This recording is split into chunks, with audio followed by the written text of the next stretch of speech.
नमस्कार दोस्तों, आप सभी का स्वागत है। दोस्तों, आज हम लोग जानेंगे वनपाल और वन रक्षक में जो आपकी स्ट्रेटेजी क्या रहनी चाहिए, क्या इसमें माइनस मार्किंग है या नहीं है। सिलेबस को हम लोग डिटेल में जानेंगे कि हम लोगों को किस प्रकार तैयारी करनी चाहिए। तो ठीक है दोस्तों, ये आपके सामने है सिलेबस। अगर सिलेबस की बात करें तो सबसे पहले हम लोग जान लेते हैं कि इस एग्जाम में वनपाल और वन रक्षक की जो टोटल पोस्ट है वो है 1128 सीटें हैं टोटल। ठीक है, उसमें आपको जो पेपर का पैटर्न है, पेपर में आपको 100 क्वेश्चन देखने को मिलेंगे 100 ही नंबरों के। ठीक है, अगर उसके आगे बात करें तो टाइम का आपको रहेगा 90 मिनट मिलेंगे, आपको 1.5 घंटा मिलेगा इस पेपर को कंप्लीट करने में। ठीक है, अगर नेगेटिव मार्किंग की सबसे पहले बात करें तो दोस्तों इसमें अभी तक कोई ऐसी प्रकार का कोई आदेश नहीं है कि भाई इसमें नेगेटिव मार्किंग है, तो अब आप समझ सकते हैं इसमें अंदर नेगेटिव मार्किंग नहीं है। ठीक है, अब हम लोग आ जाते हैं सिलेबस पर।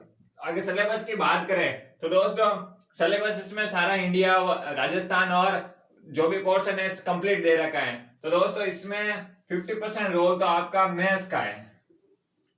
तार्किक और मैथ्स का जो टोटल 50% रोल है वो कितना है, 50 अंक का है। ठीक है, मतलब 100 अंक का पेपर हो रहा है तो उसमें आपके 50 अंक तो आपके इस मैथ्स और तार्किक और मैथ्स के होंगे। इसमें दोस्तों लगभग 10 टॉपिक के आसपास टोटल टॉपिक होंगे। उसमें आप लोगों को एक एक टॉपिक के बारे में अच्छे से पढ़ना होगा, क्योंकि दोस्तों इसको जितना अच्छा करोगे इन बाकियों में आपको जितना टाइम लगेगा उससे कम टाइम में आपको इससे अच्छा कर सकते हो। क्योंकि इन सबको पढ़ोगे तो बाकी सबका पोर्शन आप यहाँ 50 हो जाते हैं, तो मतलब 50 अंक के लिए आपको इतने सारे पढ़ने पड़ेंगे। ठीक है, इसलिए इसको तो जितना अच्छा कर सकते हो प्रैक्टिस कीजिए, लगातार इसमें टॉपिक सिलेक्ट कीजिए एक एक करके। जो भी है ना डिटेल सिलेबस उम्मीद कर रहा हूँ आपके पास होगा, उसके आपको पता होना चाहिए। ठीक है, ये तो बात हो गई कि भाई मैथ्स और तार्किक वाला पोर्शन हो गया। इसके अलावा क्या सिलेबस है, सिलेबस में दूसरे नंबर पर हम लोग बात कर लेते हैं दैनिक समसामयिक की। तो इसमें क्या है, ये है आपका डेली करंट अफेयर। तो करंट अफेयर का पोर्शन भी 50%, अदर जो 50% अंक है उसके अंदर आ जाता है। तो दैनिक समसामयिक में आप कोई भी मोस्ट डेली के 5-7 क्वेश्चन है, 5-7 टॉपिक का एक नोट्स बना लीजिए, ताकि एग्जाम के टाइम में आपको रिविजन करने में आसानी हो। ठीक है, भले आप न्यूज़पेपर के माध्यम से बनाओ या किसी मैगजीन को फॉलो कर रहे हो तो उसी से भी आप काम चला जाएगा आपका। ठीक है, तो उसके बाद आगे आ जाते हैं हम लोग भाई राजस्थान का इसमें क्या क्या आने वाला था। तो राजस्थान में इसमें आपको इतिहास पता होना चाहिए राजस्थान का भूगोल क्या है। ठीक है, और कला और संस्कृति। तो इस राजस्थान वाले पोर्शन में भी आपको क्या ध्यान रखना वैसे तो आपको ये सारे टॉपिक पढ़े हुए हैं। ठीक है, तो इतिहास, भूगोल और कला और संस्कृति सामान्य राजस्थान के अंतर्गत आते हैं। ठीक है, ये बात होगी इसकी हमारे। और अगर बात करें सामाजिक ज्ञान, तो सामाजिक ज्ञान होगा आपका इंडियन हिस्ट्री से आएगा और इंडियन भूगोल से। ठीक है, इंडियन हिस्ट्री में आपको देखो ये आपके 50% पोर्शन हो गया। टोटल 50% आगे का जो पोर्शन है उसमें आपको यहाँ से यहाँ तक पढ़ना पड़ेगा। 1 2 3 4 मेन पॉइंट्स है, लेकिन इसके अंदर हिस्ट्री अलग हो गया। इसमें आपको इंडियन हिस्ट्री में आपको प्राचीन हिस्ट्री के कुछ 1-2 टॉपिक लेने हैं, जैसे सिंधु घाटी सभ्यता, गुप्त काल, मौर्य काल, उसमें से सेलेक्टिव टॉपिक लेने हैं। जैसे मॉडर्न हिस्ट्री में आओ तब आप 80-85 से जब से कांग्रेस की स्थापना हुई है वहां से आप लोग अच्छे से पढ़ सकते हो, या गांधी के टाइम का जो भी टाइम काल रहा है उसमें आप लोगों को एक गौर से ध्यान देना होगा, क्योंकि वहीं से ज्यादा क्वेश्चन उठने वाले हैं। ठीक है, ऐसा नहीं है कि आप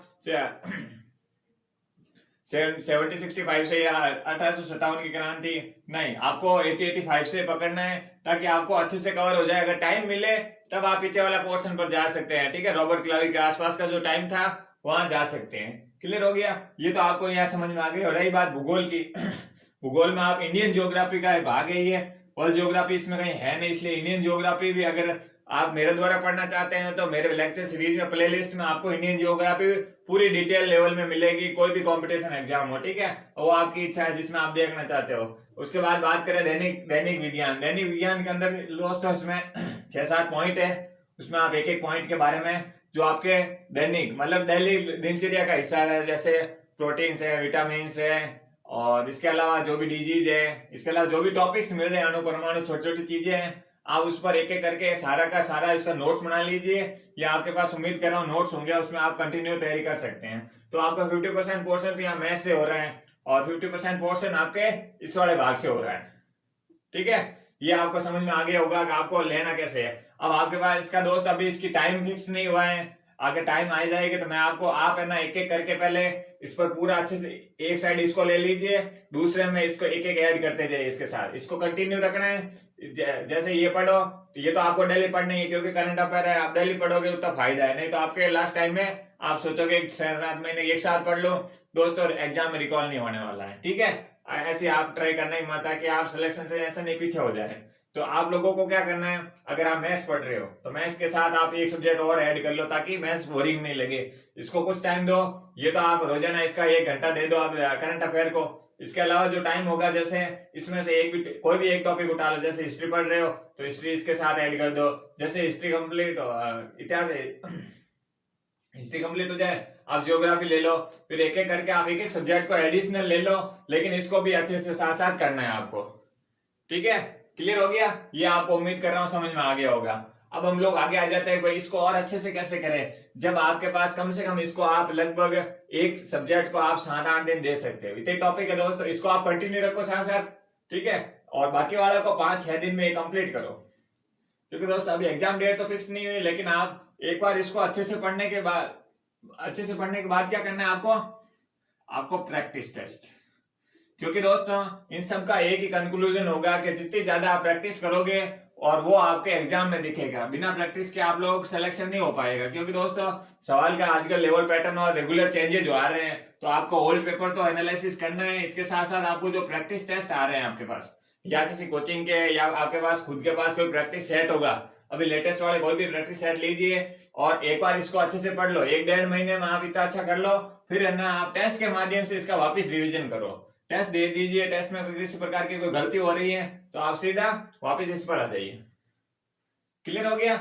ये आपको समझ में आ गया होगा, उम्मीद कर रहा हूँ ये आपको क्लियर हो गया होगा। इसके अलावा दोस्तों आपको बताने के लिए ज्यादा कुछ है नहीं, सिलेबस है ज्यादा बड़ा तो नहीं है, लेकिन आपको डिटेल सिलेबस आपके पास पीडीएफ होना चाहिए। यहाँ पर जितना था मैंने एक बार नॉर्मली बता दिया है कैसे पढ़ना है, ये भी बता दिए हैं। नेगेटिव मार्किंग की बात है वो है नहीं, आपको पता है। टोटल पोस्ट है जो 1128 है, और ये आपको समझ में आगे होगा। मुझे अगर बात करें कट ऑफ कितनी रही है, अब ये ध्यान रखना, पिछली कट ऑफ से इस बार कट ऑफ क्या रहेगी, 2 बातें हैं। पहले कट ऑफ क्या थी, इस बार क्या रह सकती है। दोस्तों 15-16 की बात करें, जब एग्जाम हुआ था उसमें कट ऑफ, उसमें 50 मार्क्स का क्वेश्चन हुआ था, मतलब 50 क्वेश्चन थे, 50 मार्क्स का पेपर हुआ था, तो उसमें 50 अंक का पेपर हुआ था। तो उसमें कट ऑफ कुछ जगह 49 रही, कुछ जगह 48 भी रही, कुछ जगह 40 भी रही। तो इसका क्या मतलब हुआ, इसका ये मतलब हुआ कि जिलेवार जो परीक्षा होगी, ठीक है, जिलेवार जहां से जो परीक्षा होगी उसके अकॉर्डिंग कट ऑफ निर्धारित होगी, ना कि आपने अगर किसी जिले में अलग अलग स्टेट की जो कट ऑफ होती है, आपको पता है कुछ एग्जाम में अलग होती है, तो इस एग्जाम में भी वो जिलेवार कट ऑफ का है। ठीक है, हो सकता है आपके 49 कट ऑफ रहे कई जगह, मतलब, लेकिन अभी के लिए आपको पता है कि 100 मार्क्स का है, ध्यान रखना, ये आपको ये ध्यान रखना। ये 50 मार्क्स का भी फिर भी 49, 48, 40 समथिंग बातें होगी, तो समझ लो कि कट ऑफ तो आई रहनी है, लेकिन आपको जितना अच्छे से कर सकते हो उसे आप क्लियर कर सकते हो। तो ठीक है दोस्तों, एग्जाम के लिए आप सभी को ऑल द बेस्ट। उम्मीद कर रहा हूं कि आपको जो मेरी कुछ स्ट्रेटेजी आपके लिए काम आई होगी। अगर आपकी खुद ही वो स्ट्रेटेजी है तो आप उसे कंटिन्यू फॉलो कर सकते हैं। तो ठीक है दोस्तों, थैंक यू दोस्तों।